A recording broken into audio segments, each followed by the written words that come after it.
Free Capital District, and I'll be just making some announcements and introductions tonight. Thank you all for coming. So we like to begin by asking for announcements of upcoming events, and I'll start, and then hopefully anyone can chime in who knows of something coming up. So tomorrow night at Christchurch UMC down on State Street, there's going to be an interfaith forum on sanctuary, where we'll have representatives of various faith traditions and a legal expert discussing the Troy Sanctuary resolution that has been introduced and tabled, at least for the moment, and hopefully we'll be able to share some perspectives on how this can help our city and maybe give folks a chance for some question and answer. So it's 5 o'clock tomorrow night, and I would love to see y'all there. Anybody else? Events? Yeah, January 1st is the 60th anniversary of the Cuban Revolution, and Albany Cuban Solidarity will be holding a special event on that Friday, January 4th, at 160 Central Avenue. We're bringing Gail Walker. Some of you may know Gail Walker. She's an amazing woman. She's the director of Pastors of Peace and of the Interreligious Foundation for Community Organizing. Gail is also one of the co-chairs of the National Network on Cuba. She's going to be in Albany for that day. So we hope you'll all join us January 4th. It's a Friday. If you need more information, talk to me after the event. Thank you. Thank you. Yeah, the next James Connolly Forum will be on Friday, January 18th. There's flyers over there on the table if you haven't seen one. The speaker will be Spencer Rapone, the Wall Street cadet who quit the military after graduating, and you've probably seen the picture of him with his... West Point. West Point, what did I say? Wall Street. Oh, Wall Street. Well, it's the same thing. It's the goddamn same thing. West Point, Wall Street, that's what they represent. Anyway, West Point, yes. And you've probably seen his picture. It was in all the papers, of him pulling open his uniform and with peace signs and Che Guevara and I don't know what else. But anyway, he'll be speaking on the 18th of January. And then on February 15th, Victor Wallace will be speaking on his new book on eco-socialism, and Howie Hawkins has said he would chair that forum. So that should be interesting as well. Just keep those dates in mind. Thanks. Oh. Yeah, so the Uprights and Green Party is having a little holiday gathering at the Ale House in Troy at 7 o'clock on Monday. So it's open. We can come down and just kind of celebrate, have some good cheer with us. Thank you. Did we have one more? Yeah. Tomorrow night, well, tomorrow all day, 12 to 5 at the Sanctuary for Independent Media, just down that way. There's the 7th Annual Peace and Justice holiday celebration. There's going to be lots of free food, courtesy of Unity House. There's going to be Santa, the music, there's free family portraits. It should be a great time, and stop by if you like. Thanks. All right, Matt? Hi, I'm Matthew. I organize here in Troy with the Democratic Socialists of America. We have monthly meetings. Our next one, we used to meet here. We've moved over to the Mount Ida Preservation Hall Community Center, and our next meeting is at 6:30 on Wednesday, January 9th. Okay, one more. To mention the Solidarity Committee of the Capital District meets the second Thursday of every month at the Social Justice Center in Albany. Our newsletter is there. We have an announcement for the next forum or two in that. And for those of us who are on the left, May Day will be coming up. Art Fleischner, the chair of the last May Day, he's here. Where are you, Art? Yeah. He's here. Okay. And we have money in our treasury for a nice May Day celebration. But what we need are people who come to the table to craft it from the very beginning, what they want to do on May Day. Here, I know John will probably go to Savannah, but there'll be those of us who don't get that opportunity. So please come to one of the next meetings or contact Art with your ideas of how we can celebrate May 1st Workers' Holiday here. We got 5 months, so let's do it. Nice. Yeah? Albany Cuban Solidarity meets every third Monday And conveniently, it just happens to be 3 days from now, this coming Monday. We meet at 7 p.m. at the Friends meeting, which is at, everybody knows who that is. What is it, 727 Madison? 727 Madison, this Monday. Cool. So many good events. Anybody else? Okay, cool. So I'm gonna introduce the Connolly Forum. How many people have been here before? Cool, but some new people too. Okay, that's awesome. So this is for y'all. James Connolly came to the United States in 1902 and moved to Troy in 1903, setting up house at 96 Ingalls Avenue, a few blocks from where this forum takes place. His children picked up work by sewing and starching shirt collars. He worked for the Metropolitan Insurance Company until the recession caused the firm to falter. Before he lost that job and the family had to leave Troy, his daughter, Ina, recalled, "This was a wonderful place to live. We had many outings of gathering nuts. Some of these were sold to the stores, and we had enough nuts to last us the year. I remember the tomato crop my mother had. They were preserved, skinned, and bottled.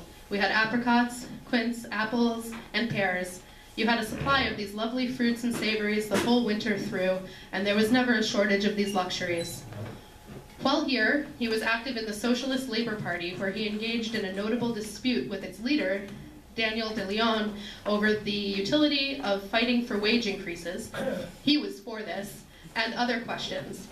The Troy branch of the SLP put Connolly on trial, but rather than expelling him, came over to his side and requested that de Leon print a brilliant statement by Connolly, proving how correct he was in the first place. He was a supporter of a strike by women workers here, but the hardships caused by the strike ended his insurance career and he left Troy.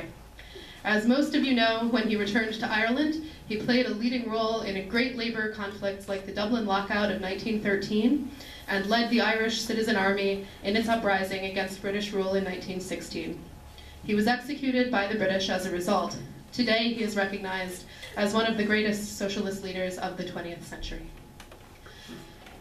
So without further ado, I'm going to introduce our speakers. I'm going to apologize in advance if I mispronounce any names. So Margaret Cerullo and JoAnn served as election observers in Mexico earlier this year. Margaret Cerullo teaches at Hampshire College. She has lived and worked in Mexico for over 20 years. JoAnn Wypijewski has written for The Nation, as well as for Harper's, Counterpunch, the New York Times Magazine, The Guardian of London, and other publications. Tonight's event is co-sponsored by Bethlehem Neighbors for Peace, the Solidarity Committee of the Capital District, and the Capital District Socialist Party.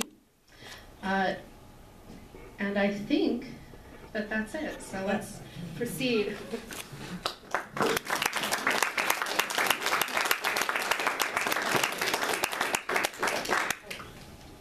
Hi, so I'm JoAnn, and we're going to have a kind of back and forth conversation, since that's kind of how we conceptualized it. It's also how we wrote the story that we did for The Nation magazine as a result of our observing. But I just want to say first, you know, it's really great to be here, and I really love this space, and I love the you know, the really solidarity network that is present here. And I was just saying to Margaret, if I had to do this in New York, I couldn't put together this group there. I mean, I could say, okay, let's get all the housing activists together, or let's get these people, whatever.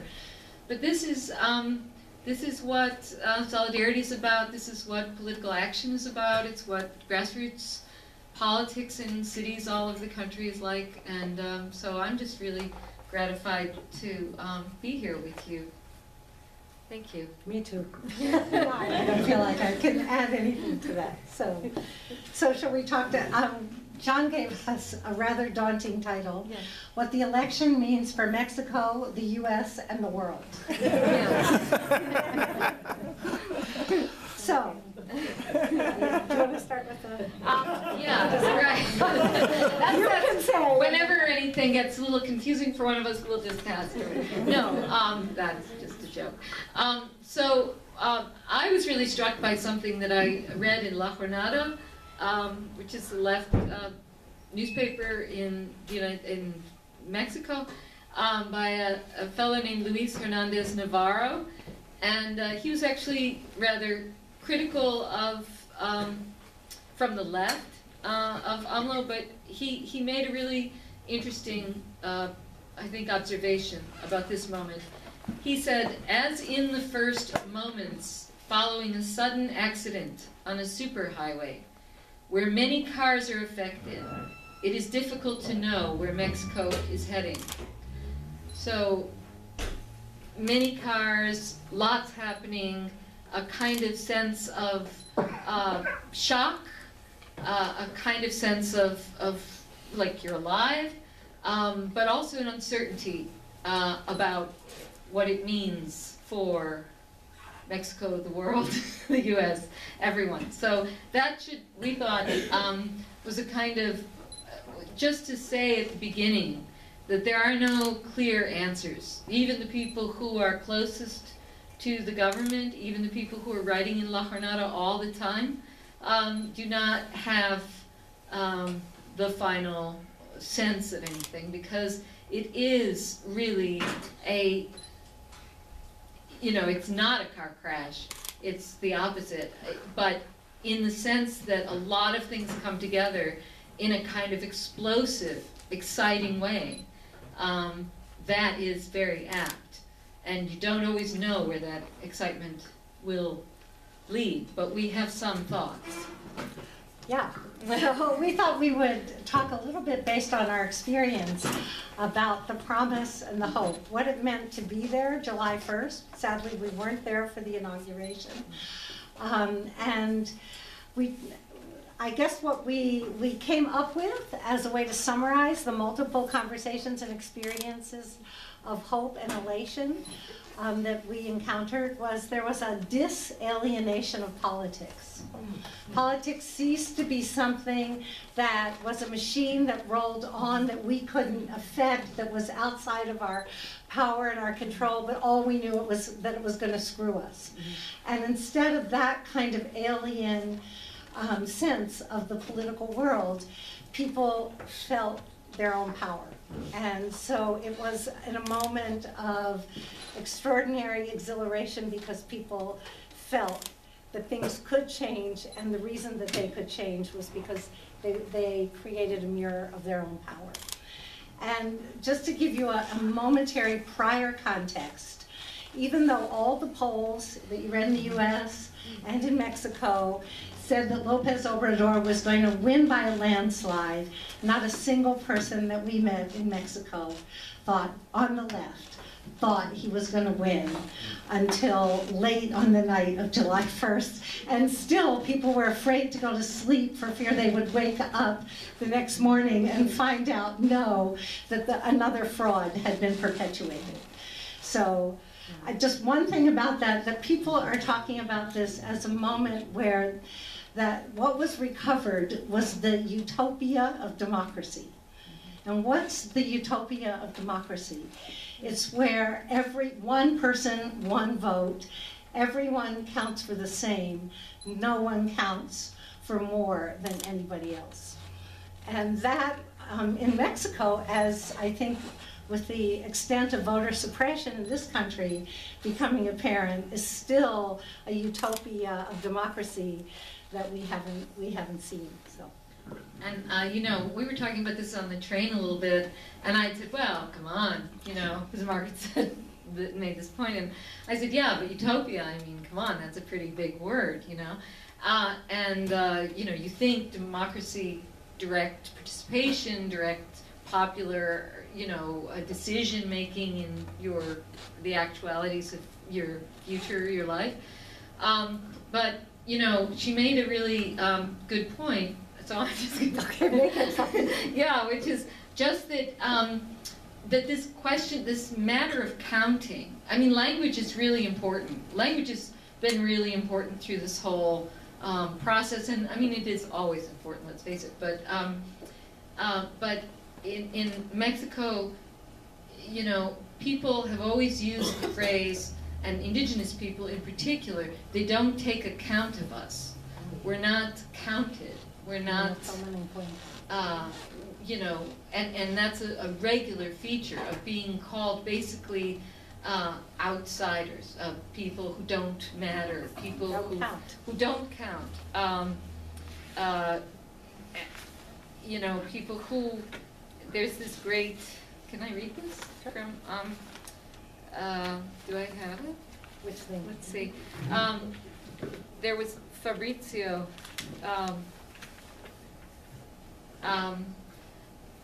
We in our piece we quoted this really wonderful writer, Fabrizio Mejia Madrid, and he was talking in another context of people who'd risen up and who'd expressed their power in a million-strong silent march in 2005, and he said, you know, about the people, they were those who are looked at askance in restaurants, in museums, those whose lives the powerful had laid siege to because they were dark-skinned, poor, badly dressed, unemployed, or badly paid, because they were old or women. So, you know, the vast group of people who didn't count, in that context, the idea of, not that one person, one vote doesn't really matter, but in a context of constantly stolen elections, and also in this larger context of who counts and who doesn't, yeah, that was seen as huge. As revolutionary, I would almost say, or insurrectionary, or a very, very deep rebellion, or rebellious moment. So, all right, we promise we'll come down, but we think it's important to communicate some of what we experienced in Mexico and what people who went to the inauguration, which just happened on December 1st, also reported. Inaugurations in Mexico, one writer wrote, usually inspired real enthusiasm among those who took power in a system designed to transfer wealth and power to the wealthy and powerful. That is, inaugurations were nothing. I mean, you know, here there's a little bit of pageantry and you have to watch it on TV, but it's not like there's any kind of affective or emotional connection. Maybe Obama's was different, all right? But hundreds of thousands of people poured into the Zocalo of Mexico, starting at 5 in the morning on December 1st, when he wasn't going to show up till 5 in the afternoon. And there was an incredible fiesta of solidarity and sense of incredible joy. And one journalist asked someone, what do you expect to change? Everything is going to change, she said. So that's, I would say, at a popular level. I mean, remember, he won 330 million votes. He got 53% of the vote in a 4-candidate race. This was an overwhelming majority vote. And in his terms, what he's promising is what he calls the fourth great transformation in Mexico's history. So I think both from the top and from the below, there's a sense of a rupture and a moment that is historically deeply important. And what is the fourth great transformation? Well, the first three were independence, the reform movements of the 19th century, and the revolution. So we're talking about major transformations. And independence obviously meant the separation from Spain, the beginning of the founding of the nation. The reform movements of the 19th century were about the separation of the state from the church, the power of the church, and then the revolution, you know, the struggle for land and freedom. And López Obrador's argument is the fourth great transformation is about the separation of political from economic power, or the separation of public from private. And I think that I just want to sit for a minute with the profundity of that as an aspiration. Yeah, because again, you think, oh, come on. I mean, I think we're all jaded in some degree. And when someone says everything's going to change in the Zocalo, you know, but it's also that one of the things that was so striking when we were in Mexico was, apart from the fact that people were not certain he was going to win, and then in the place we were, which was Morelos in the south, people were there was not a Zocalo to celebrate in. People were having small parties. People were, later there was a little larger one, but really people were elated, stunned, like the people like that car crash, but also there was a real sense of the gravity of the moment. There was a real sense that if he hadn't won, if Morena hadn't won, if with all the work that had been done, if with all the observers who were there and the things that had been put in place in multiple ways, and the party actions, if that election had been stolen, nothing would have been possible. It would have been like the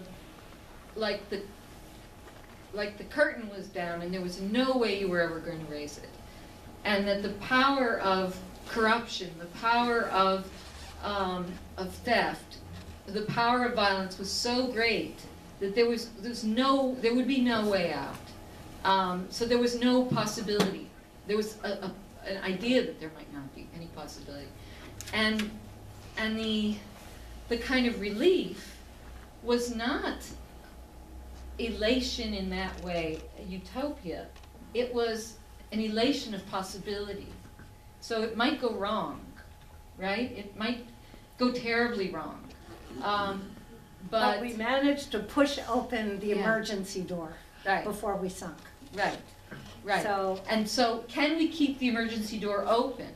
And how wide can we keep it open? And can we maybe knock down one of the walls and open that a little bigger? So it was, you know, another writer for La Jornada said, it's a moment of great love, but it's conditional love. It's also a sense of, you know, the time demands courage, and the time demands caution as well as excitement. okay, so now we'll tell you some concrete specifics. And now that we've told you that we're very excited, we can tell you a little bit more why. Well, first we wanted to address how did this happen and how can we interpret it? Where did it come from? And what has struck us in thinking about it and talking to people is something quite contradictory. It's a historic moment in the sense that it is the culmination and vindication of so many other struggles in recent Mexican history. For example, the struggle at San Salvador Atenco against the airport plan, which resulted in their town being invaded, people being taken prisoner, women being raped, etc.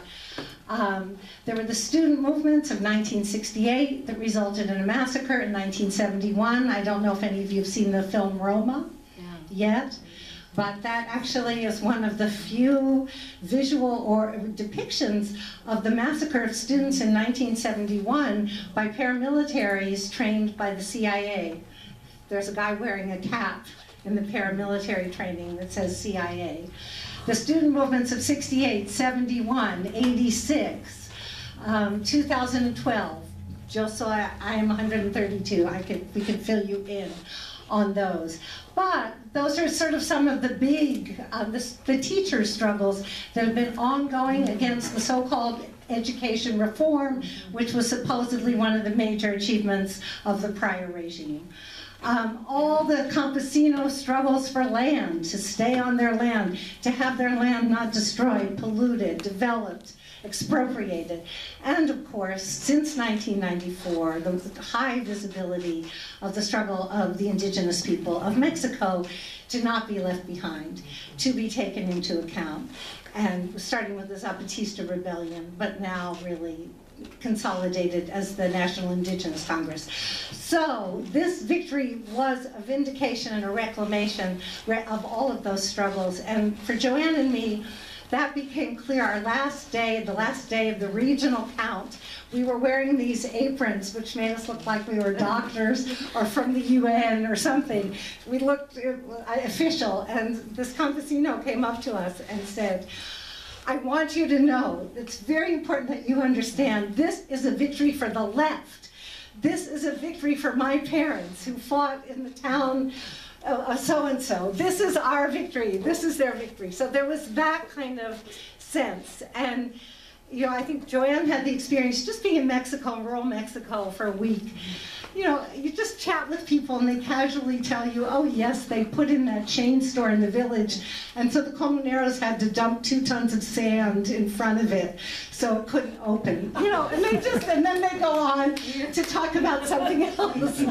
So vindication of all of the, I mean, and it's sort of, I was thinking that as I was here. Let's hope that someday there's a vindication of all of these struggles that everybody is fighting, and you're not sure what they're going to ever amount to. So I promise I'll stop and pass it. No. But it's that sense of, oh, and then also that campesino we met who looked like Diego Rivera, who said, do you remember Laura's tenant? Oh, yeah. Who said, he said, we've given him 3 years. Yeah. About Lopez Obrador. Yeah. So we've made that known to him. Right. Well, it gives you that sense of the idea of this conditional love. So it's not like people just elected a government and then just said, oh, now hero, take the wheel. You know, not only is it not the story of one hero, but it's also not the story of one person who then, after all of this organizing and all of these struggles and everything, it's not as if people are just saying, okay, now it's set. Now it's done. You know, there is this sense of the continuation of these struggles. And I just wanted to say one really... Well, maybe it's a 6-year term, isn't it? It's a 6-year term, yeah, but he said 3 years because... But actually, AMLO, you know, Lopez Obrador himself sort of has used 3 years as a sort of hashtag, or not hashtag, hash mark. For, like, we're not going to do this in the first 3 years. We won't do this in the Trying to first calm years. the markets, trying to calm the bankers. Yeah. You know. And yeah. so, you know... we're not going to expropriate you for 3 years. Right. So chill. So we, you know, we don't know. But I did want to tell you one brief thing about the election and how this one person, one vote, just to echo that a bit. You have to, part of our energy around this has to do with actually witnessing this incredible vote, the count, you know, where the president would just hold up a ballot, so you might have voted, and this is your ballot. You don't know it's your ballot, but you know, Secret ballot. she's unwrapped it, right, and she just is showing it to everyone, and then they're laying it on a pile. Morena, right? And then they pick up another one, and it's your vote. You know, whatever, you know, theoretically speaking. And everyone gets to look at it. And people are saying, no, wait a minute, that's not, you know, There are whatever. ballots that are questionable. People get to protest. People say, right wait a minute, there.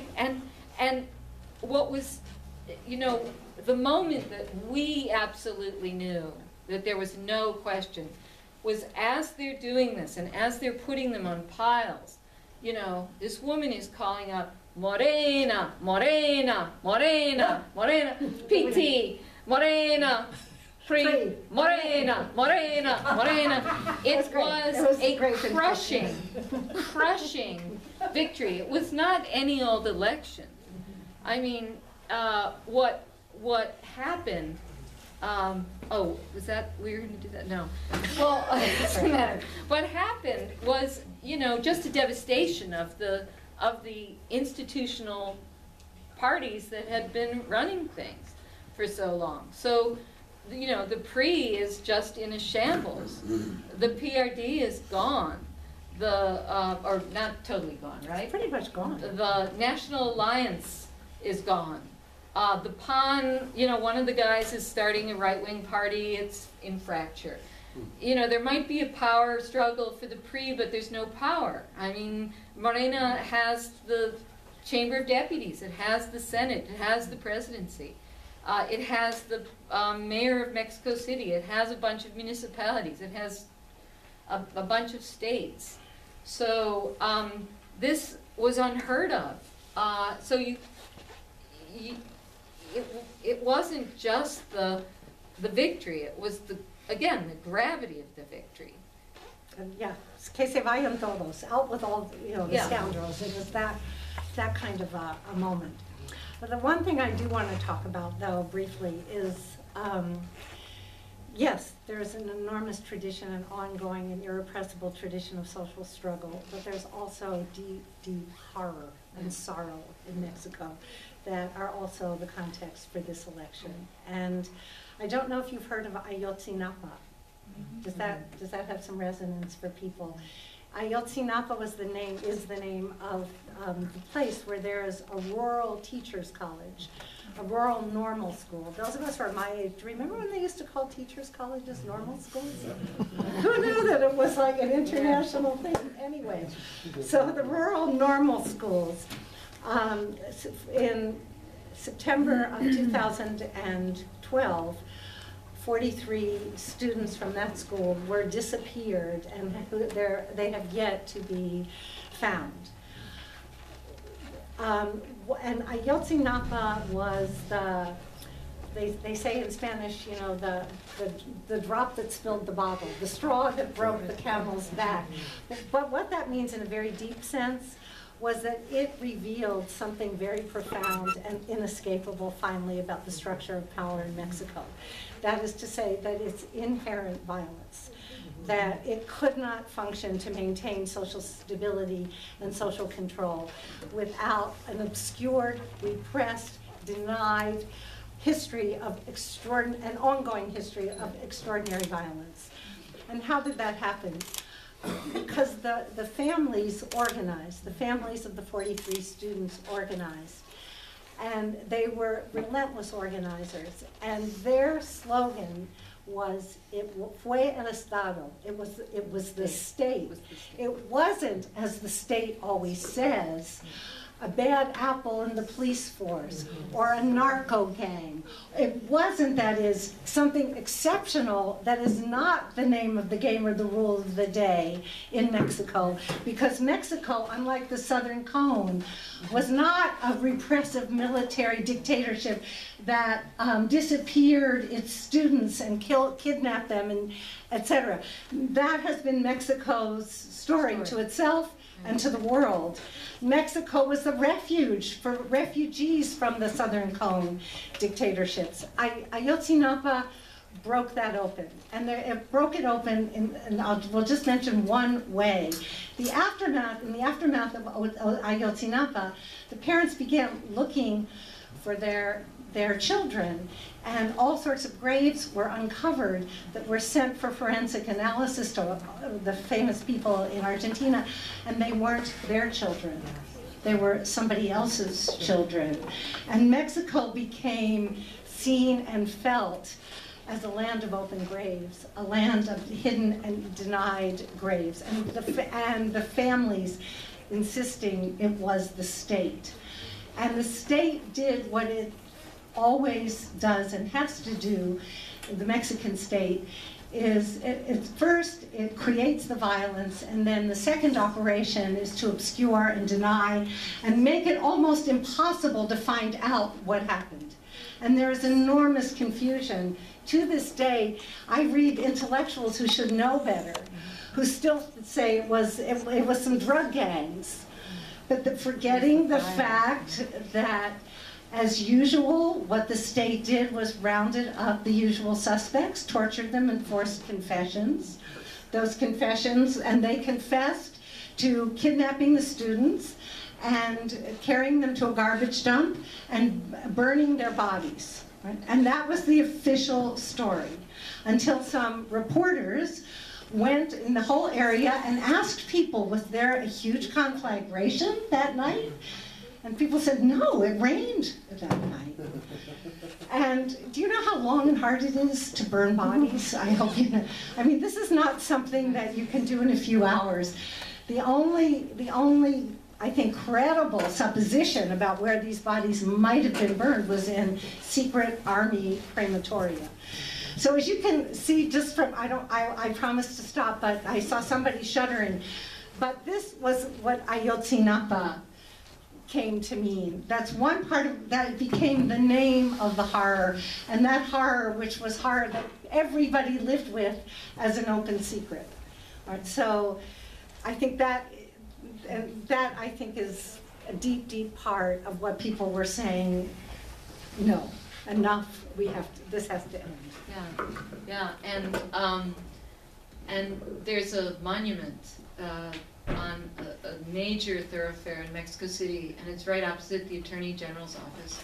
And it's a giant 43, and right in front of it says plus 4. I don't know if it says plus 43 or 43 plus, but the plus sign is as if to say, it's like a signal to say this 43 is just the emblem here. It's like Margaret says, the name of the horror, but the plus is everything else, is all of those other deaths, all of that other history. So when you talk about that, this being historic and it being a culmination, it's also a culmination of all those who've died, all those who fought regardless, all those who survived and kept going. Back in February, there was a really, really stunning article, again in La Jornada, by a guy named Pedro Miguel, and he was one of the founders of La Jornada, and well, we'll tell you what he's involved with now later, but he was writing about an event that happened 50 years ago, and I couldn't tell whether it was 68 or 71, but he talked about this he painted this incredible scene of violence, and then he said, we escaped, we ran, we hid, and we organized again. And then he was talking about the election, and he's one of the people who said this election was an insurrection, in that it just said this huge uprising, this said no to this history, to that plus sign. And he wrote, we have lived these decades under mockery and derision, with or without hope, sure to be part of a stream of humanity that never conforms and acts accordingly.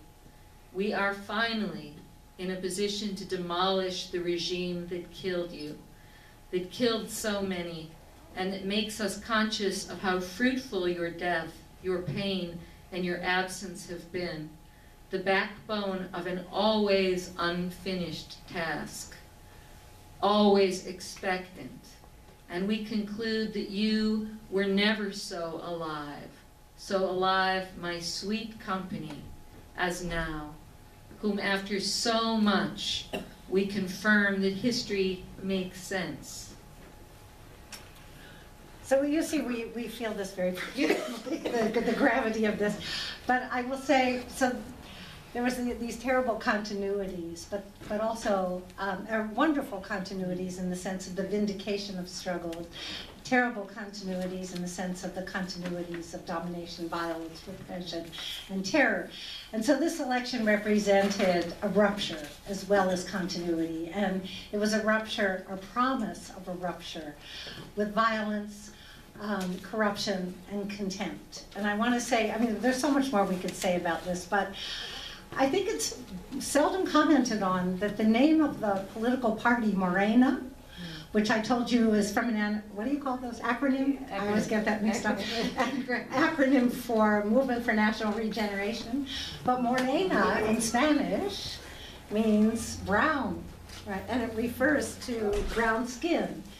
So it would be, I can't figure out what the equivalent would be, the Black Party here, or something like that. In other words, it's taking on as a name for a party to unify the entire country, a name that is often used in a way that's derogatory. You know, morena, morenito, you know, that.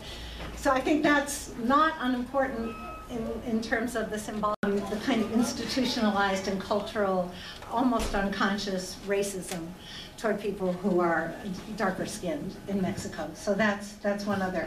Now we'll tell you in quick succession some of the things that Lopez Obrador has already done, right? But yeah, did I forget something? no, well, just just in the sense of rupture and in the sense of corruption and impunity. He said, you know, corruption and impunity, ridding those out, will be our goals. And there's been some criticism, you know, about how, well, that doesn't, he wasn't talking about capitalism, for instance. He didn't name capitalism. He talks about corruption and impunity. Okay, was what? He wants good government. You know, there's a lot of talk among people who, you know, it's like there's always people who want already, we said this thing so that later, you know, you can say, well, it comes as no surprise that, you know, where there can be no surprises in history and there's nothing to learn either. But one of the things that was striking about his speech at his inauguration is that he said neoliberalism is corruption. So not only did he name neoliberalism as the enemy, I mean, he said it's impoverished the people, it's been a calamity, it's been a disaster for the people, but he also said, you know, he named it as, when he said our goal is eliminating corruption and impunity, and then to say neoliberalism is corruption, privatization is corrupt in this country. There is no way privatization has occurred without extraordinary corruption. Privatization is theft. So he named these things. He named corruption as really the legacy of his predecessor, who was sitting right there. Right. With looking really miserable. It's a pleasure to watch. Yeah. He's undone. He was looking into his chest. And Lopez Obrador thanked him for not interfering in the elections. Yeah. Talk about passive aggressive. Yeah. And people said this was the embodiment of people's own feelings. You know, the calling out Peña Nieto, calling out the institutional regime, really, that had preceded, and basically sort of defining corruption and impunity as the substance of politics so far, as the substance of the state so far. So when he talks about a fourth transformation, he talks about kicking that regime of economic exploitation, of self-dealing, of public power that is nothing but private power.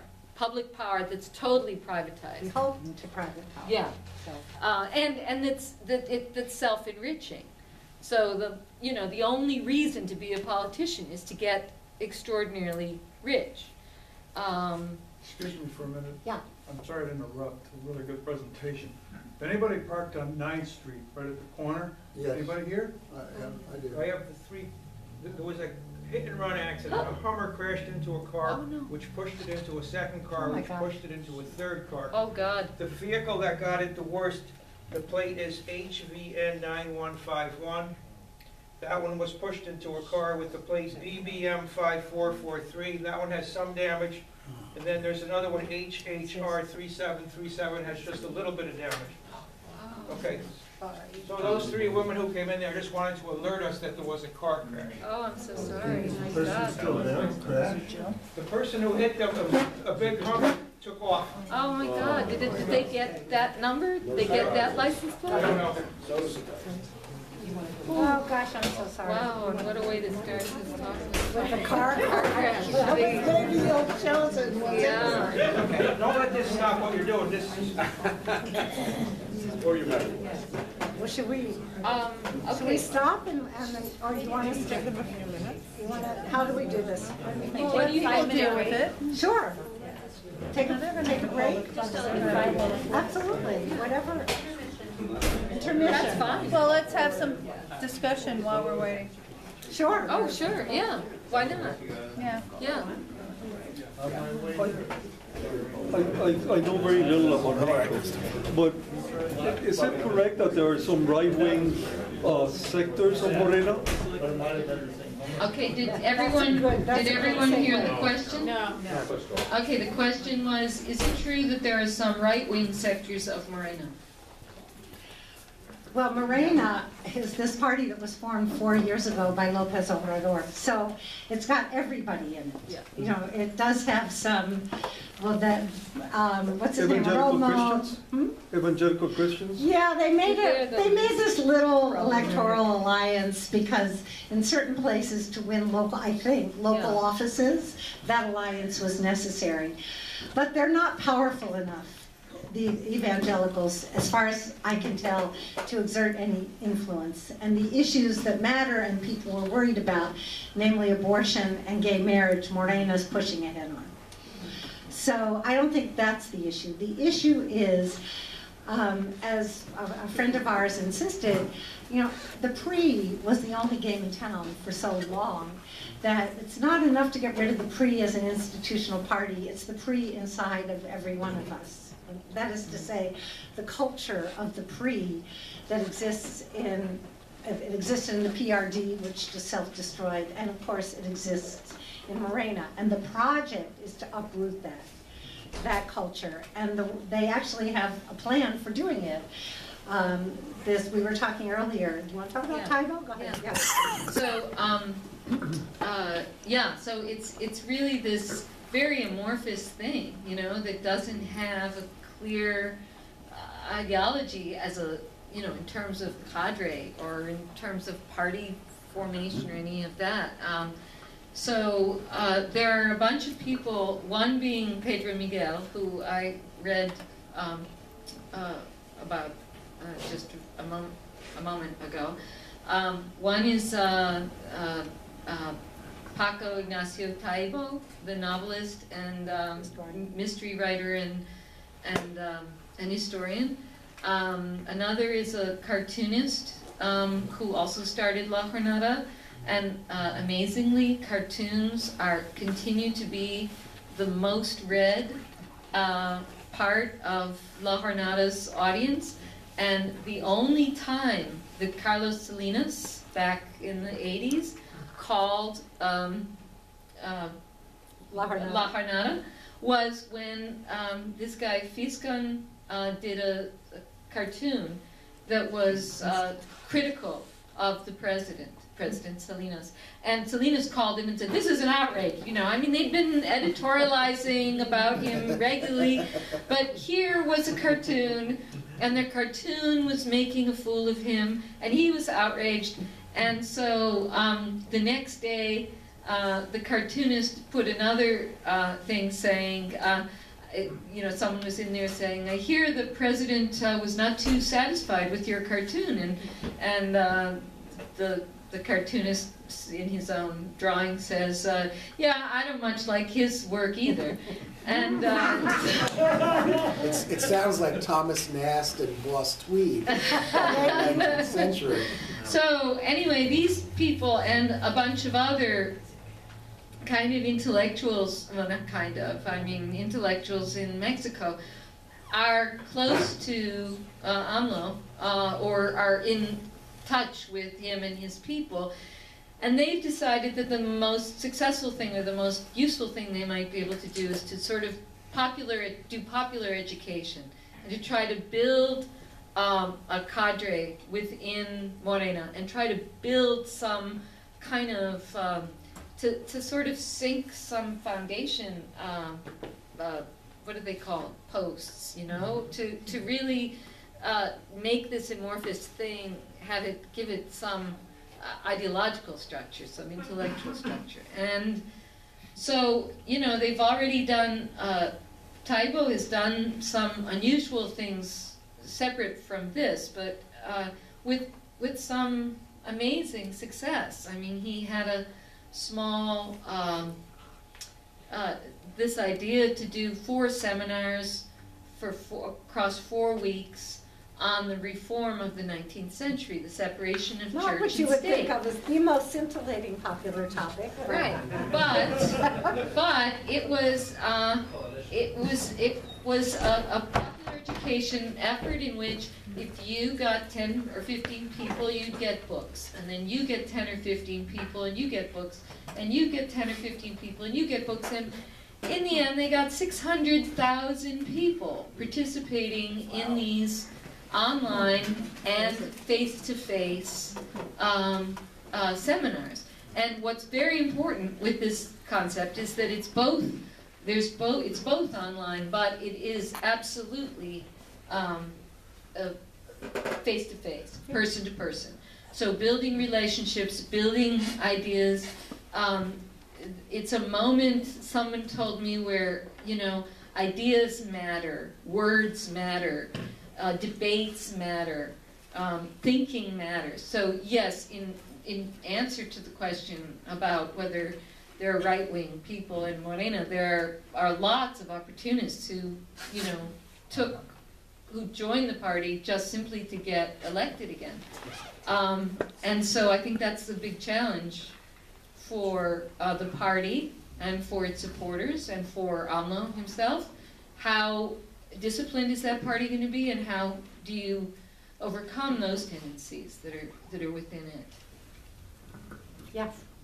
The North American Free Trade Agreement, now the U.S. and United States Marines, no, U.S. Yeah, and exactly. They orchestrated it so that it would be passed before Obrador came in, and I was a little disappointed that I didn't hear anything, of course the press hasn't reported here, as to Obrador's take on it, but it looks like they rushed the neoliberal NAFTA, or USM, whatever, to replace it smoothly, and I'm wondering if that was a necessity from the point of view of the Morena party. I think, from what I've been able to read, first off, nobody can figure out what this new agreement, I mean, finally people have been able to read it, it's available, but the devil's in the details, and it hasn't been ratified either by the Canadian, the US, or the Mexican Parliament, so how will that change it? But politically, the sense that I got was everybody wanted to make an agreement and get out quick and claim victory. Certainly Trump needed to do that because that was the whole production. Mexico wanted to do that. Lopez Obrador sent his people, and they were part of the final negotiations and signed off on it. And according to the person I pay attention to on this, writing in English, is Lori Wallach. I can't remember what her organization is, but she's Public Citizen, and she's the expert on trade agreements.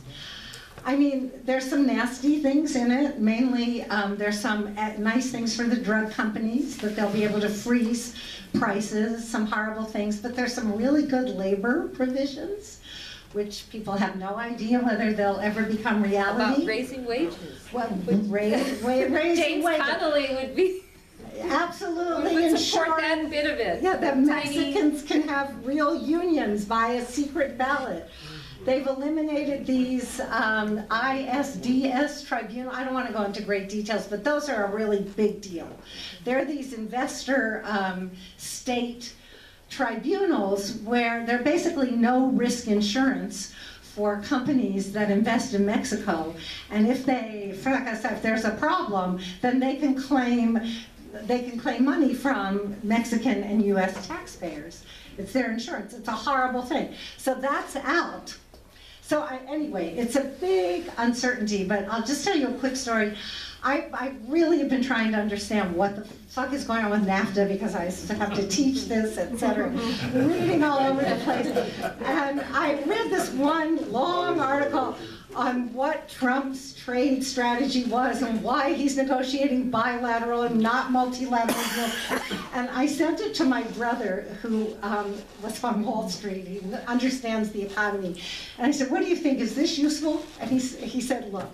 He got back to me the next day. He said, I tried to slog through that article. But Margaret, isn't NAFTA just about racism? Isn't Trump's position on NAFTA just about racism? It's not about some complicated, whether bilateral is better than, you know, multilateral deals. It's just a racist stance that he has taken in relation to Mexico and getting us a better deal. And yeah, so I don't know if that's helpful or if anybody else knows more, but keep following Lori Wallach.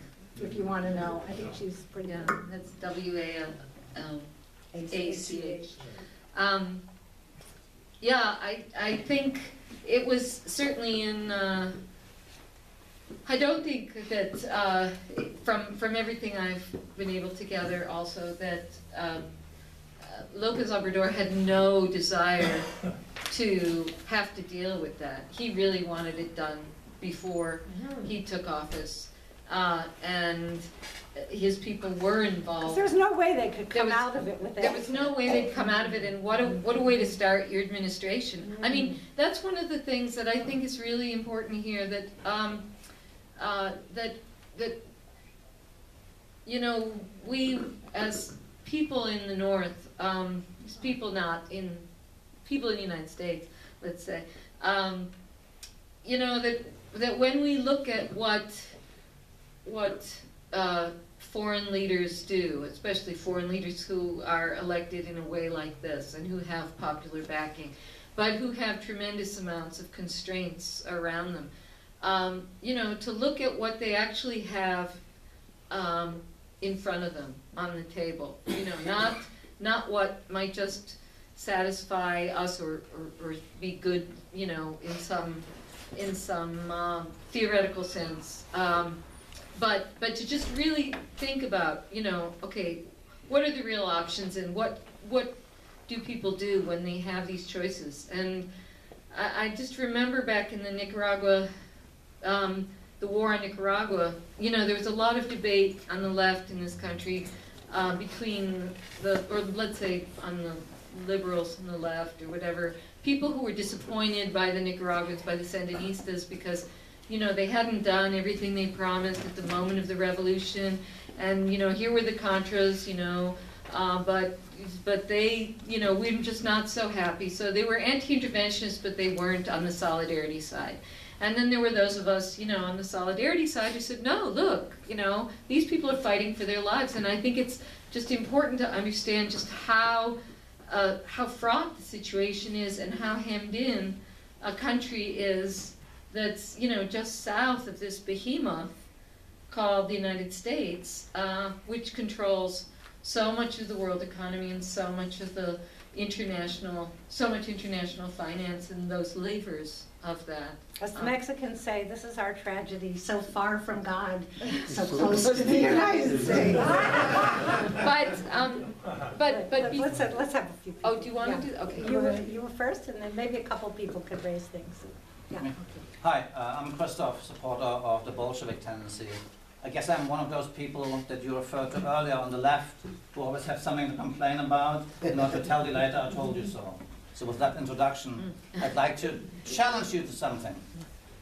I think what is necessary when we look at López Obrador is to separate the rhetoric, the propaganda that comes from Obrador, from the facts and from the real objectives and why he was successful. So in a situation where, of course, the people of Mexico are sick of the politicians, everybody is corrupt, everybody knows that. So how do you get elected in that situation? By saying, I am not corrupt. That was the one thing López Obrador understood and pursued vigorously and successfully. He has the mantle of not being corrupt. How does he prove it? Well, he lives in an ordinary apartment and talks about how we have to weed out corruption. That's good, but that doesn't guarantee that it's actually going to happen. So let's look at his history that might give us some clues. López Obrador was the mayor of Mexico City from 2000 to 2005. He did many things during that reign of his, and I don't claim to know all of it, but there are a few things that stand out. He oversaw the redevelopment of Mexico City. Redevelopment, of course, is synonymous with gentrification. Who benefited from when Obrador was in power? Not the poor, not the working people. The real estate tycoons did. They made a fucking killing during the redevelopment of Mexico City. And you're probably from that. Not the working people of Mexico City. Excuse me. I haven't finished yet. Do you have a question? No, I'm making a contribution to the debate, if that's allowed. I think it's an important contribution because, yeah, because we have been so much on the other side. But, you know, so I think there are other people who have questions. Yeah, of course. Okay? Thank you. So, Morena, I think you acknowledge the fact that Morena was successful because it's an opportunity for opportunists. People from all parties defected, as you correctly pointed out, because their parties are collapsing. They're coming into Morena in order to save their own butt, in order to have a political future, in order to continue to do corrupt things about government. And Obrador made it very clear during his victory speech what his intentions are. No expropriations, no nationalizations. for 3 years. And that means that he will not be able to break the power of the bourgeoisie. Because in order to break the power of the conglomerates and the tycoons, you will need to expropriate them. So what he is not is a representative of the working people. And that's, in my humble opinion, enough to know that I would not have voted for him. I would vote for someone who actually represents the interests of ordinary working people. Obrador made it clear he is not. I just want to clarify, it's either Lopez or López Obrador, not Obrador. López Obrador. Exactly. Is there somebody named Otto here from Gilderland? I don't think so. Nobody owns a Honda Odyssey? Okay, thank you guys.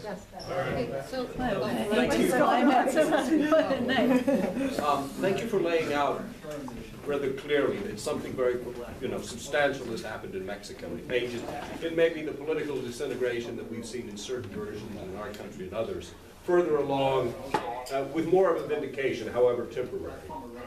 And at the same time, there are all these international legacies. I mean, there are histories within Mexico and there are connections that are problematic, including the role of our own country, which is, as another speaker in this series said last summer, and walked us all through kind of what's your history, has never been on the side of progressive causes.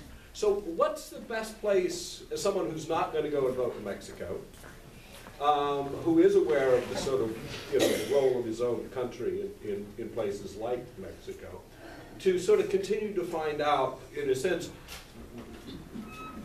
where is big property? Where is the sort of the ruling capitalist group in the U.S. and elsewhere lined up in terms of the political situation in Mexico? And what are Mexicans of left persuasion doing? What are the best places to try to find that, or are there? Or do you just keep reading YouTube? No, we... Yeah, no, I'm Well, one of the things I've discovered from JoAnn is that Google Translator is not terrible. Right. Yeah. So even if you don't speak Spanish, you can throw Read things La into La Jornada, which is one of the things. Right. I mean, there are a couple of left-wing, but here I would say NACLA is usually a good bet. Okay. Usually the North American Congress on Latin America.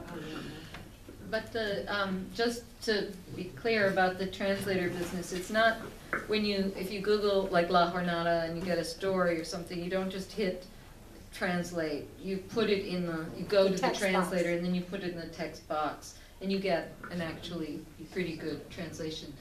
But I just want a sort of point of information here, I guess. Are we going to continue with questions? Are we going to respond to these two and then continue a little more, or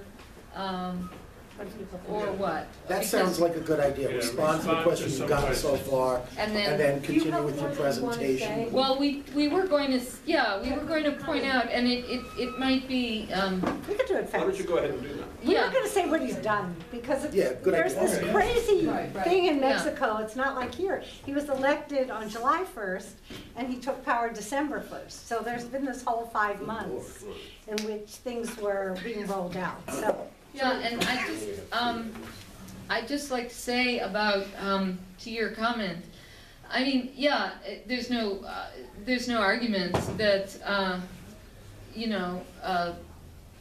this is not a this was not a socialist revolution, this was an election, and it was a nonetheless seismic election, and there was no one else to vote for. So you may have, I mean, you could have written in, someone, but the PT, the Workers' Party, was with the Morena coalition, and it just, in case I was unclear, it's not that all of Morena is opportunists who jumped from the PRI. I mean, I think we have to see this in the real light it is, which is that this is a kind of experiment in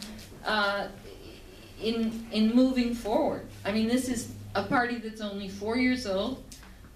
It's a party that is going to be contested, that is still contested in a country where there's a lot of contested terrain, and there will be throughout. This is no, I mean, we're excited because these were mass mobilizations, and this was a mass victory. And I'm sorry to disagree with you, but it was a mass victory. So you can say the people were stupid, and they shouldn't have done this, and they were gulled, but I don't think you'd say that to them, and I don't think it's true. I think López Obrador did not just say, oh gosh, corruption, that's the ticket. We had a thought about corruption today. So you can't, in Mexico, they're comparing, in the US, they're comparing López Obrador. We have our own frame of reference. Is he Obama? Is he Bernie Sanders? In Mexico, they're saying, is he Trump? A populist, right? In Mexico, they're saying, maybe he's Salvador Allende. So that just as a thought. Or Hugo Salvador Chavez. Allende, huh? Or Hugo Chavez. Or Hugo Chavez, they're not saying that, but I'll tell you why. Okay. On the other hand, one of the things I think we can do, I mean, I said to JoAnn, maybe this is too pedagogical, but if I were teaching, I would want my students to know how the U.S. press was representing López Obrador, so you could be alert to that. And I have a few examples. Quote, this is the Miami Herald. Causing further nervousness among investors, AMLO appointed hardline nationalists to key jobs supervising Mexico's energy industry and announced a salary cut for high-ranking public officials. So hardline nationalists are running the national oil industry as opposed to Malinches who, bow down to the United States. That is definitely a cause for nervousness among investors. While the upcoming pay cut, and this is a big deal, he said nobody can earn more than the president, so people are like exiting public life like crazy. The upcoming pay cut for senior public servants ostensibly is meant to help fight government waste. Critics say it is a way to get rid of technocrats and open vacancies to be filled by AMLO loyalists, as if the people who occupy positions in the Mexican state are there because of merit, as opposed to socioismo or compadrismo. Or the blood, or what do they call Judicial it? blood. Judicial blood, as there was just an expose of all the employees in the judicial system who are the children of the Supreme Court and cousins and nieces and nephews of the Supreme Court justices, such that any promising student graduating from Mexican law schools doesn't have a shot at a good job unless they have, quote, judicial blood.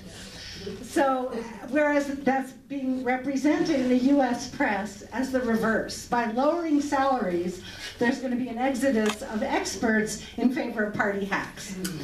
AMLO has made some symbolic decisions raising fears that rather than being a moderate leftist, he will be closer to the Jurassic left. And what is the sign of that? It looks like he may reverse Mexico's agreements with 13 other Latin American countries that make up the Lima Group. The Lima Group exists to isolate Venezuela. So anybody not willing to isolate Venezuela is a member of the Jurassic left. This is one of my favorites. It's too early to tell whether AMLO will be a populist autocrat or if he will learn from his recent missteps that you can't reduce poverty if you scare away investors and cause the economy to slow down. So you may know that he canceled this huge airport project, which has been opposed since it was announced 10 or 15 years ago, and immediately the stock market crashed. It went way down, right? And it gradually came back up.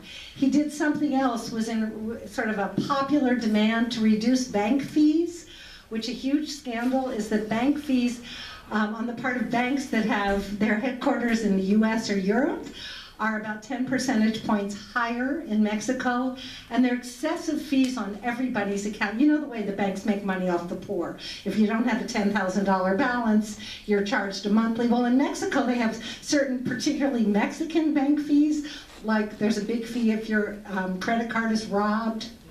Apparently happens a lot. There are fees to have things printed, and you always have to have things printed, to do your trámites, et cetera, et cetera. So he announced that he was going to reduce these heinous, disgusting bank fees. Stock market crashed and the peso went down. So he had to say he won't reduce the bank fees for 3 years. So I think being aware of the power, the vicious power. And just one last thing, which I've been concerned with one thing. He thinks that he can pay for his social programs by eliminating corruption, these horrible salaries that people are walking away with. I'm dubious and worried, but so is the Wall Street Journal. They have their doubts. I think reality about what the government can really do will hit him in the face. I'm afraid they'll start to tinker with fiscal policy, tax and spend, and this was reported to the Wall Street Journal by one of the think tanks about Mexico in this country at the Baker Center at Rice University. So just to give you a flavor of the ideological assault and the form that that's going to take. Yeah, and also that this sort of regimen of corruption. I mean, if you are in the Supreme Court and your children, you've gotten jobs for your children, and you're making a huge amount of money relative to the population. And so obviously you have no interest in the law. Mm-hmm. I mean, you can't be trusted to, even with bourgeois situations, right? In a legal setting, you can't be trusted with the law, so you can't be trusted to follow the law. You're going to find a way to enrich yourself, and so that question of self-enrichment is just so profound that I don't think it's. I don't think we can think of it at all in relationship to like good government or any of the kind of ways we might we might think about it here. It's not just that he's put the presidential plane up for sale. It's not just that he's opened Los Pinos, the president's house. Do you know about this? It's like, this is what they to call a community populist. center. I mean, this thing that was called a sort of symbol of ostentatious vulgarity. An inscrutable power. An inscrutable How did power. the elites live? How did the president live? Thrown open to the public.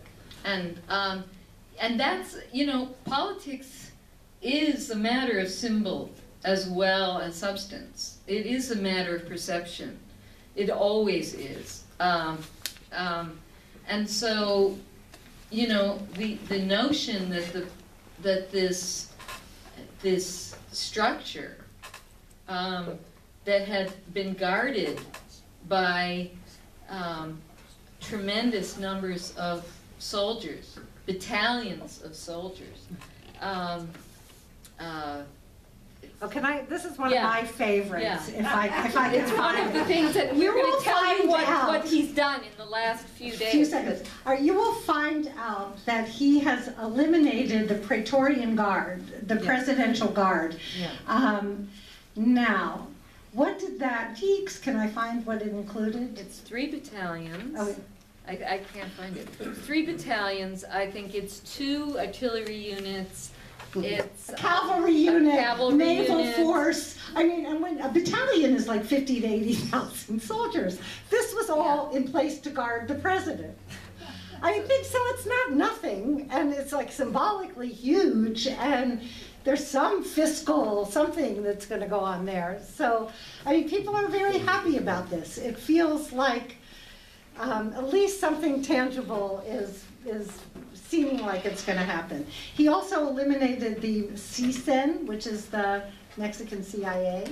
Not that there aren't 17 other intelligence forces, but he did eliminate the big one. You know, that wasn't bad. And this is one of what I think is really important. He absolutely abrogated the so-called education reform, which was not an education reform, it was a labor reform. It was punitive toward teachers, and it provoked extraordinary mobilization since it was announced.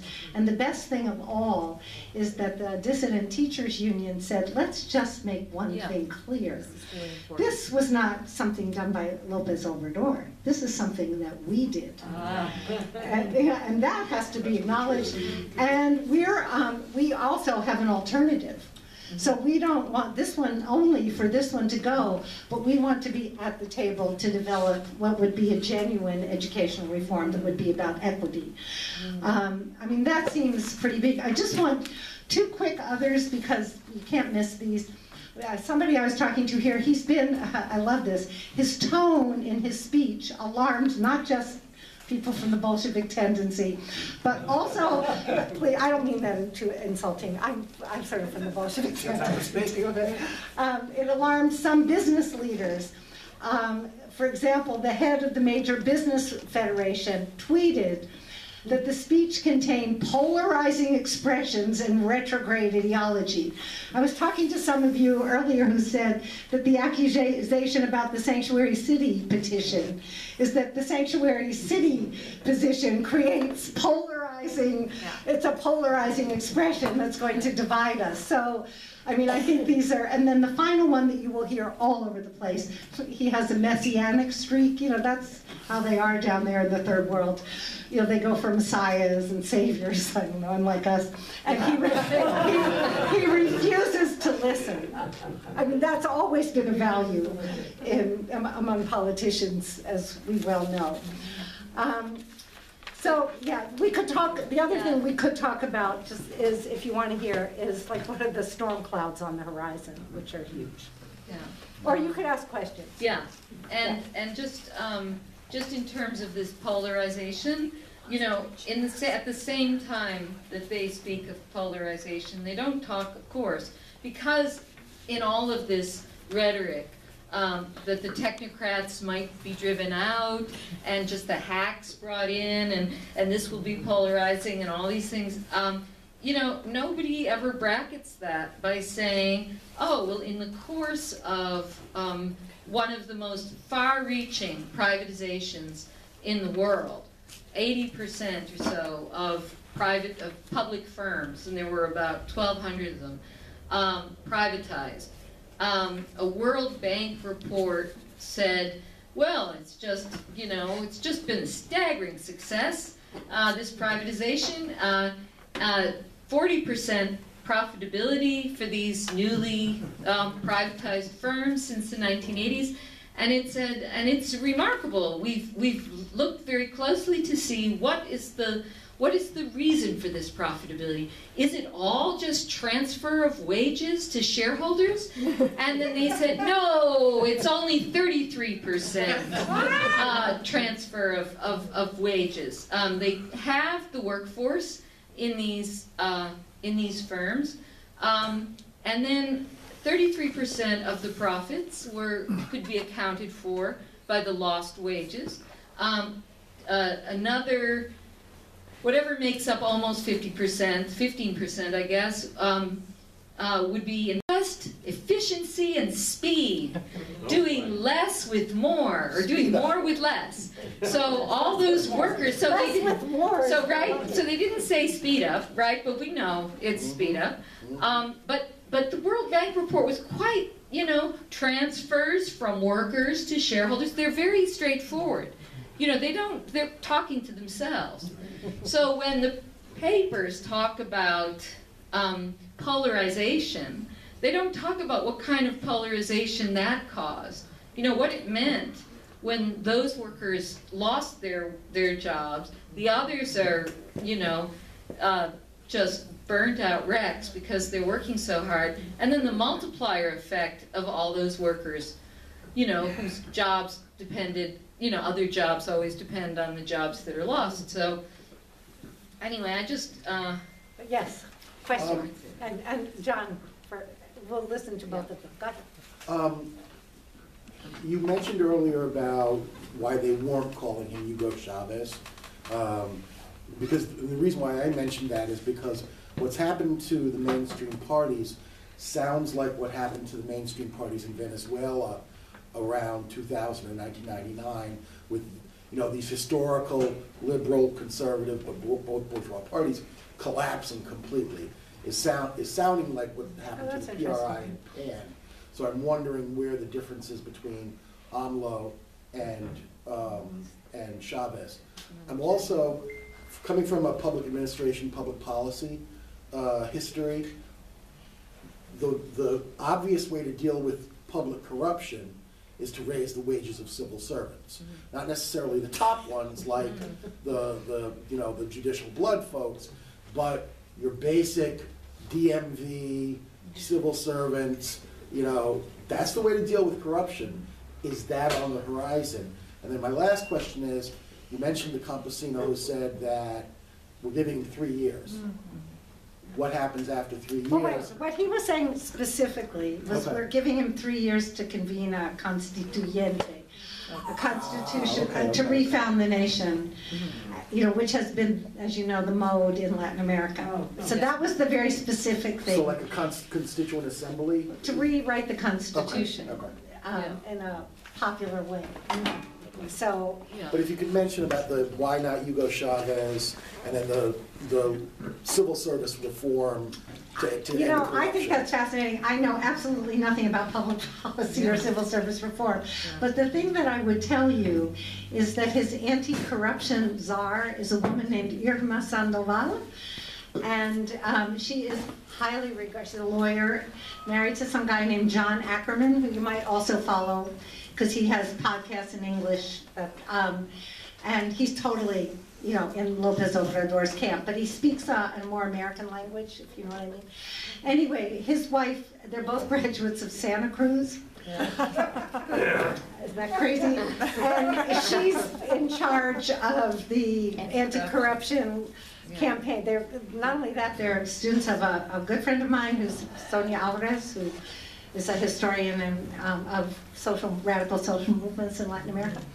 So I honestly don't know, but it's promising. And yeah, I mean, I just think it's so corrupt all the way up and down. You know, I think clearly he's starting at the top, partly because it's such a great expose.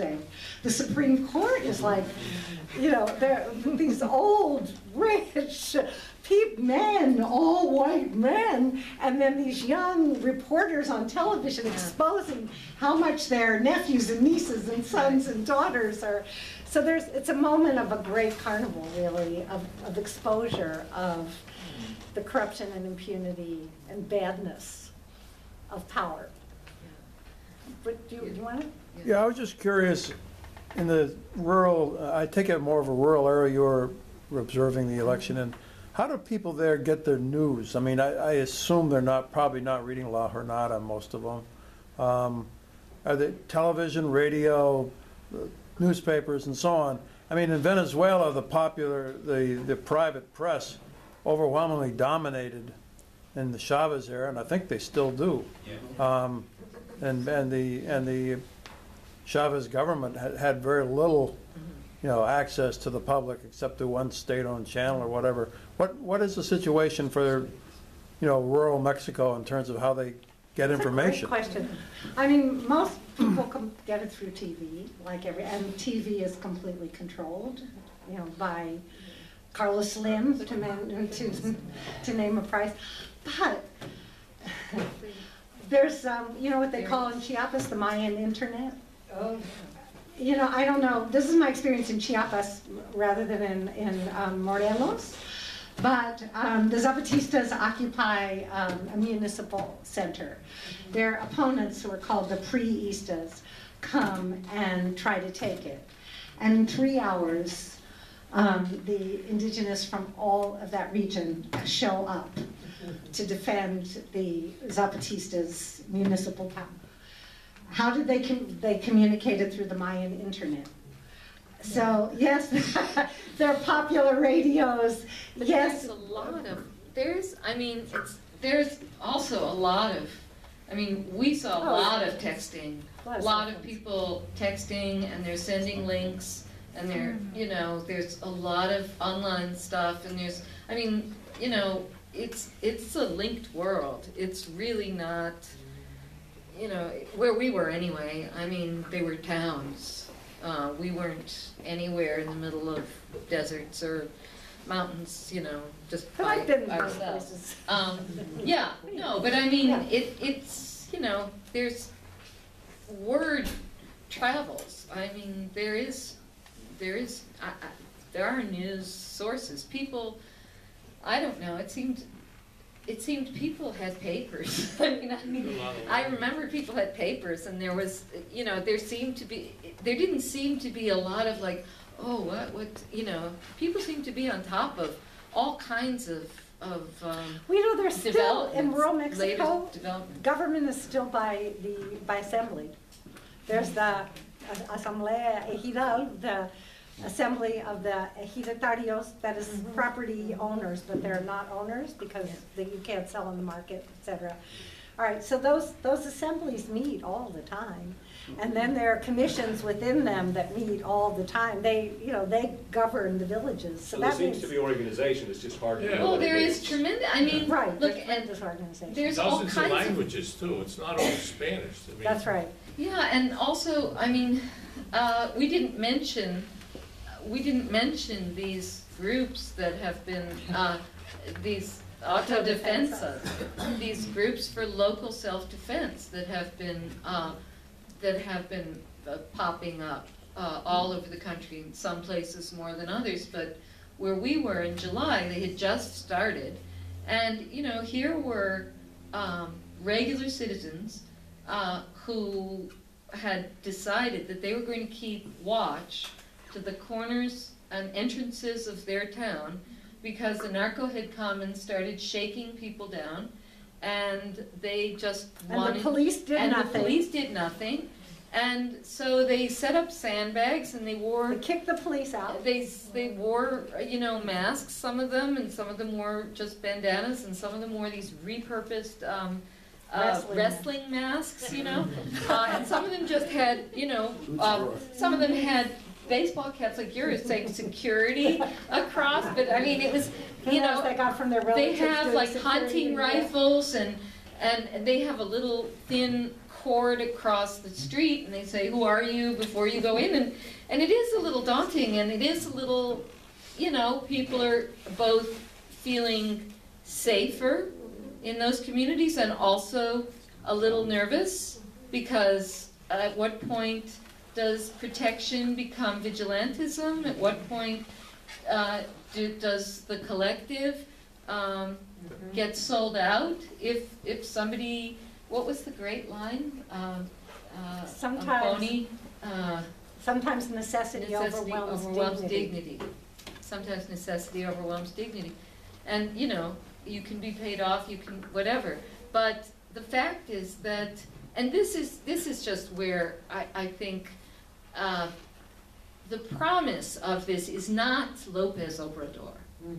The promise of this is of all of these forces who have organized and who have survived and who ran and hid and organized again after death.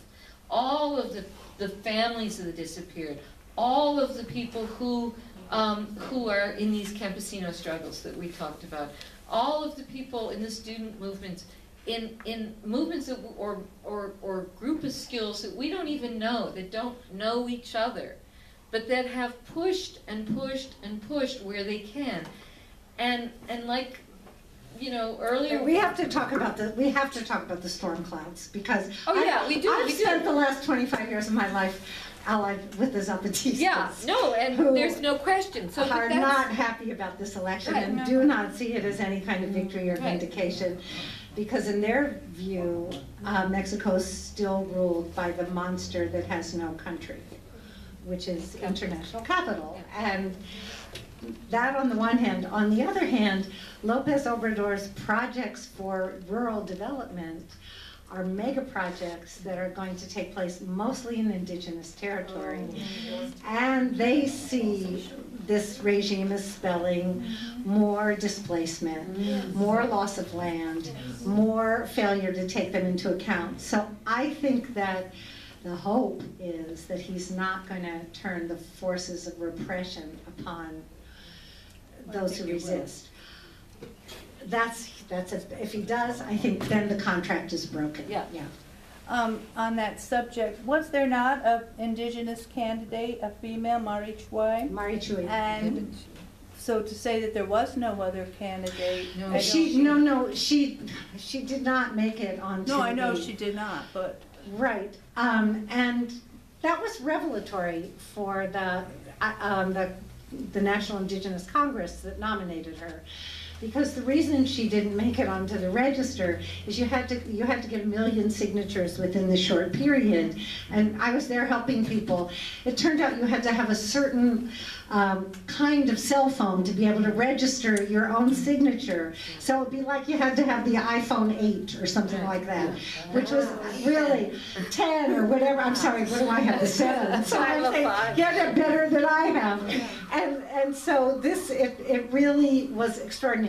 And so it was a kind of deconstruction from below of how the powers of exclusion work in this new realm, which was the electoral realm.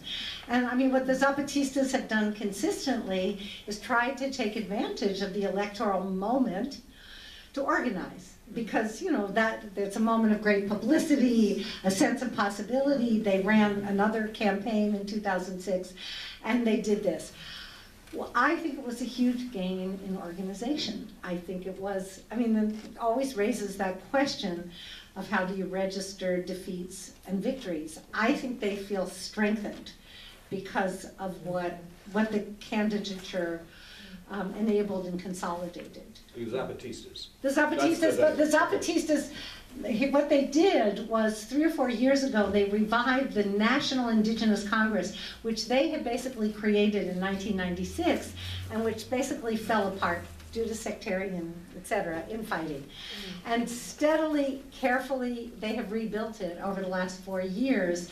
And the ability to run the candidate was a reflection of the strength of that organization nationally. So that I truly believe it was a huge gain. And and all of these indigenous leaders who are part of the National Indigenous Congress, they're leaders because they're all engaged in fights against displacement and elimination. But that's not, I mean, yeah, so, you know, some of these mega projects have been in the dreams of previous administrations. So I think there's a big question of whether they can happen, whether they should happen. And again, what will be, you know, what I was saying earlier did not try to include the storm clouds. No, because, I know. because you know, those groups, I mean, it's going to be the anniversary of, 25 years? Next Zapatista uprising. Next January 1st, right? Of the Zapatista uprising would be January, So right? what I think of this as is another surprise given to the world by the El Pueblo Mexicano. When the Zapatistas rose up in January of 1994, those of you who are old enough to remember, who weren't just a speck in your parents' eyes, I was working at that point on a magazine called Radical America, and we had just published an issue called Living Without an Alternative. And it was a way of registering the collapse of the Soviet Union. Not that that was our model, but the collapse of the Soviet Union meant that US power was untrammeled. It was not, there was no way to restrain it. And Fukuyama had proclaimed the end of history. Capitalism had won. We were living without an alternative when from the most unexpected place, the mountains of the southwest of Mexico on January 1st, 1994. The Zapatistas rose up and said, those of you who want a different world, you're not alone.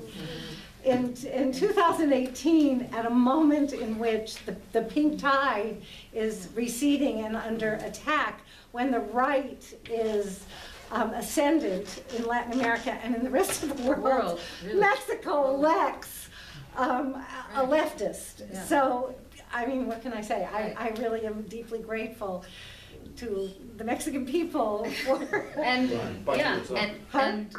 and somebody, you know, another a writer, David Brooks, said, you know, that he thought he characterized the election as a gift that the Mexican people gave to progressive forces. And now the question is, what do all of us, you know, what do we do with that gift? What do the people do with that gift? What do progressive forces in Mexico do with that gift? But what do people elsewhere? What do people outside the country? What do people in the world do with that gift? And one of the, you know, one of the storm clouds is also, you know, embedded in, well, I'm mixing metaphors, but anyway, it's in what we were talking earlier, that you know, it's really hard to fight neoliberalism in one country. I mean, you know, it is a global system. Monster without a country. The monster without a country. And so we were, before we were sent off to our locations in July, we had a sort of inspirational discussion, or not discussion, but talking to, by Father Miguel Concha. And he's with the Fray Francisco de Vitoria Human Rights Center. And, you know, he thanked us for being there and all this, but he made this one really, really powerful point. He said, you are co-responsible in this effort of the people. And it is an effort of the people. And you are responsible for it too. You are co-responsible. And he made it clear. We've been trying to figure out what that means. That Almo's victory was only one action in a common struggle. And that, well, I mean, I think that, you know, it was partly that we were supposed to be kind of a buffer of a sort. You know, we were supposed to be witnesses for this election, but we were also, by being witnesses, by being there, we were also in solidarity with the people. And so I think that, you know, in response to your earlier question, which isn't a very programmatic response, I'm sorry, but it's just, you know, what would it mean now to be co-responsible? What would real solidarity take? What kind of shape would real solidarity take now?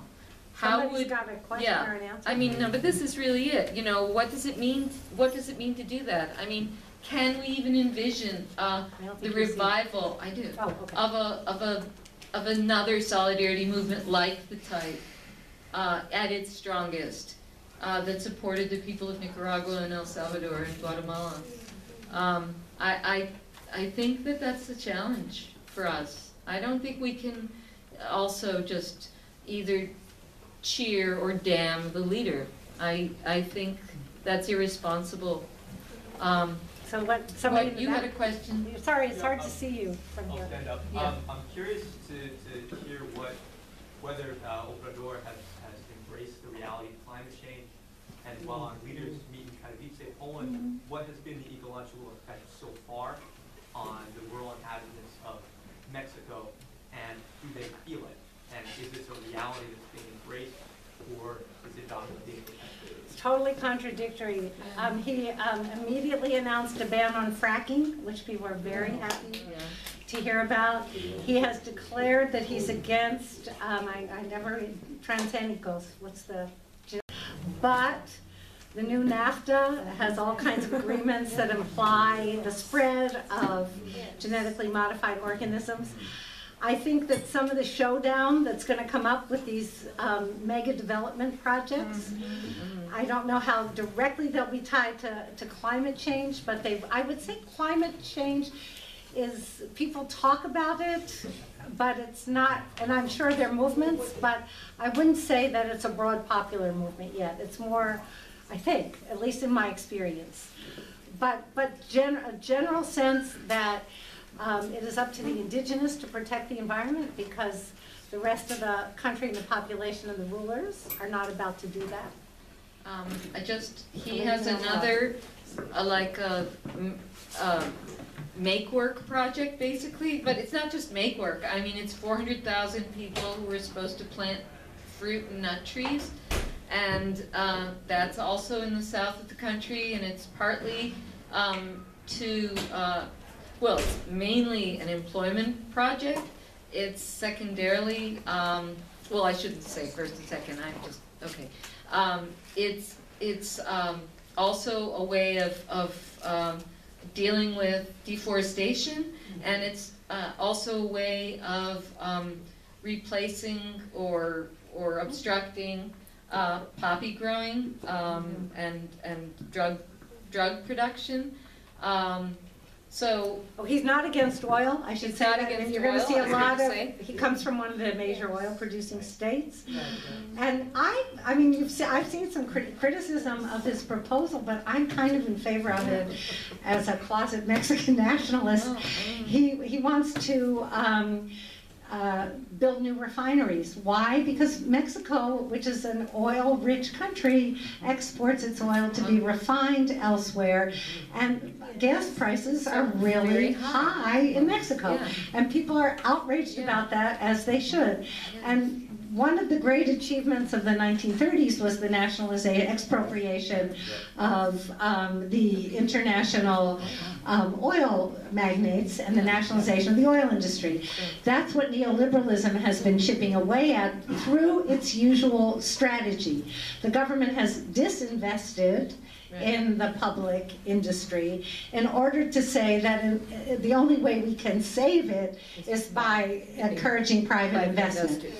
So the fact that he's building a refinery, I mean, maybe for the long term, it's maybe not what people could argue me out of this one, but for the moment, the idea of refining Mexico's oil in Mexico seems right.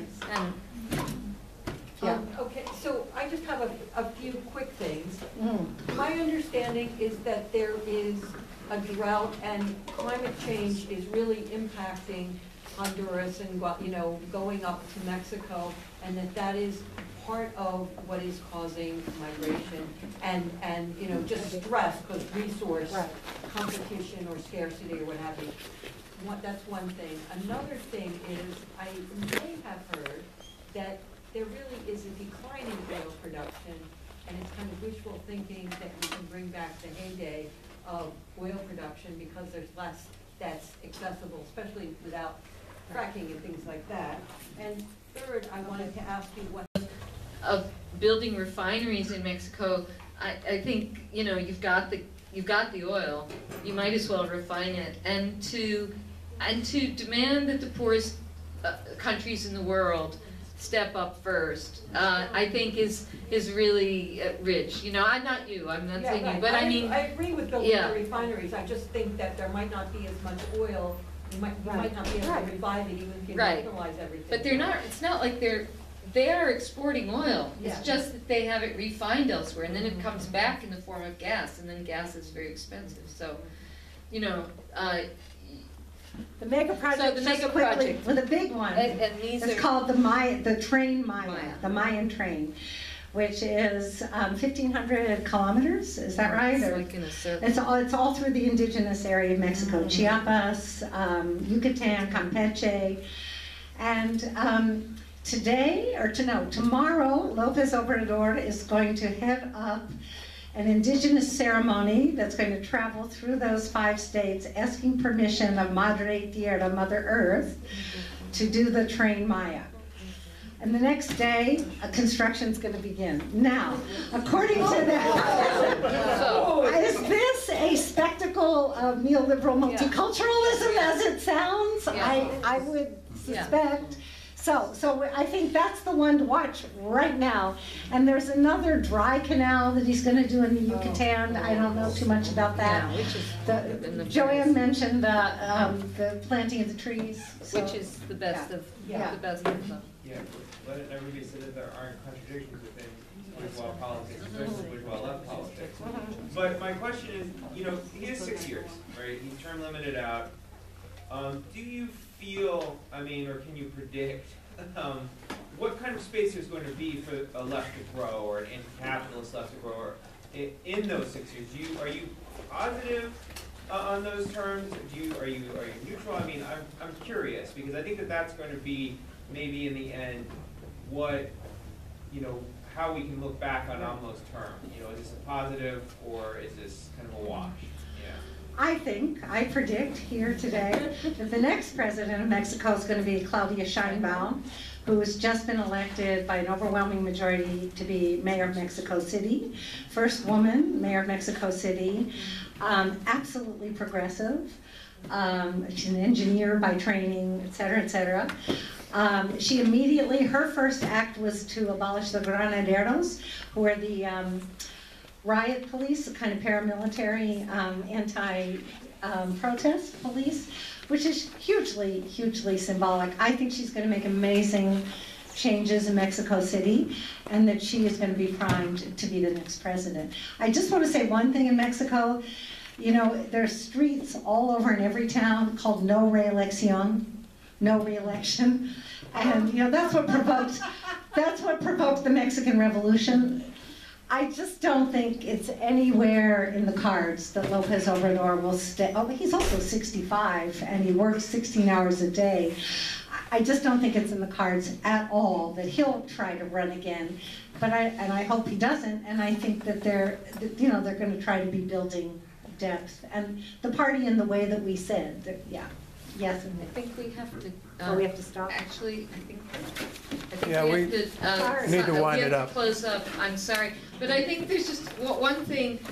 You know, in terms of predictions, you know, I don't think it's particularly wise to make predictions myself, or even. But fun. No, I mean I think it's fun to say that Claudia Sheinbaum will be the next. But you know, AMLO could be a disaster. You know, I think it really depends a lot on the quality of opposition and resistance, and the building of the party, and how that develops, and the building of political consciousness, and how a people who said basta, who said enough, in the most dramatic way they could have, who smashed the other reigning parties. I think it's unlikely that those people are going to really want to just go to sleep. And you know, right now, I'm optimistic that they will be resisted where they need to be resisted, supported where they need to be supported, and where the facts change, we will change our minds. Right?